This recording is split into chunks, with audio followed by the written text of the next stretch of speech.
আমি সিলেটের সবাইকে ধন্যবাদ জানাতে চাই, স্পেশালি ফুয়াদ ভাইকে এবং আমাদের যারা হেল্প করেছে। আসলে তাদের অনেক কষ্ট ছিল আজকে আসলে ম্যানেজ করার, তারপরেও তারা ম্যানেজ করেছে, তাদেরকে অনেক অনেক ধন্যবাদ। আমরা সবাই জানি বাংলাদেশে আর্জেন্টিনার জন্য মানুষ অনেক পাগল।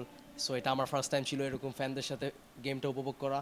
সো আমি বলবো অনেক লাকি, অনেক happy also. And thank you Topu ভাই অ্যান্ড সাদ ভাই, they came also and unbelievable moment. And thank you also to the fans, they came.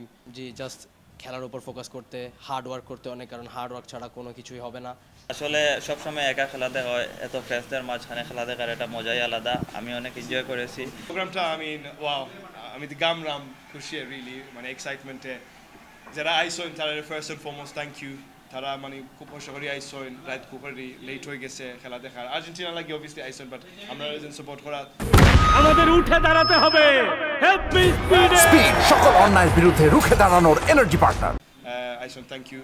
Secondly আমার বায়ো হল, তারা বিজি স্কেজুয়াল, তারা ফুটবল তারা continuously busy schedule, off season training চলে, but আমার লাগি টাইম বানায় আইসন। সো তার লাগি থ্যাংক ইউ সব ভাই। অ্যান্ড ইয়া, আমরা নেক্সট টাইম এই ইভেন্ট এখন হয়েছি এক সপ্তাহে 2 সপ্তাহে প্ল্যান হয়েছে, বাট নেক্সট টাইম আমরা বালাটিকে বড়ভাবে প্রপারলি করবো।